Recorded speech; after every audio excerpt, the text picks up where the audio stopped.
Hello friends, welcome back to my channel. आज मैं आपके लिए न्यू हॉरर स्टोरी लेके आई हूँ। एक छोटे से बच्चे की कहानी जो कि अपने सौतेले माँ के साथ रहता था और पापा के साथ। उसकी मम्मी की मृत्यु थोड़े दिन पहले हो गई थी, इसीलिए उसके फादर ने दूसरी शादी कर ली थी। पर वो जो दूसरी माँ थी वो आर्यन के साथ बहुत बुरा व्यवहार करती थी। वो उसके साथ बिल्कुल भी खुश नहीं था।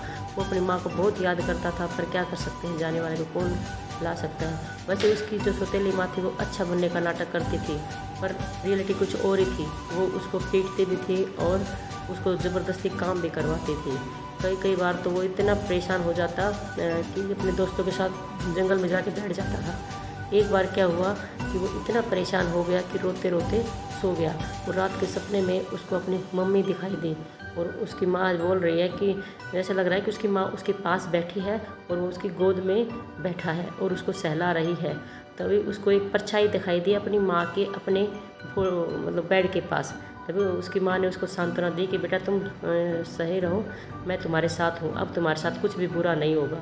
पर उसकी माँ सौतेली माँ का बर्ताव बहुत ज़्यादा ख़राब होता जा रहा था। एक दिन क्या हुआ, जब उसने आर्यन को मारने की कोशिश की तो ऐसा अद्भुत नज़ारा हुआ उसके घर में कि जो बेड वगैरह थे वो हिलने लगे और जो लाइटें थी वो टिम टिम करने लगी।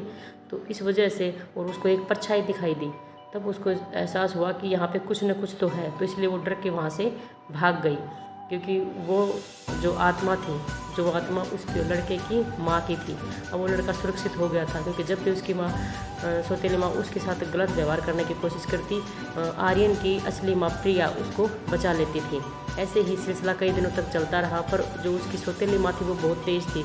उसने सोचा कि मैं इस आत्मा से छुटकारा कैसे पाऊंगी। तभी उसने एक तांत्रिक को बुलाया और तांत्रिक ने हवन करने का फैसला किया और हवन सामग्री लेके आए। और जैसे ही उसने हवन स्टार्ट किया तब वहाँ पे हवन की आग बुझ गई और तांत्रिक वहाँ से भाग गया।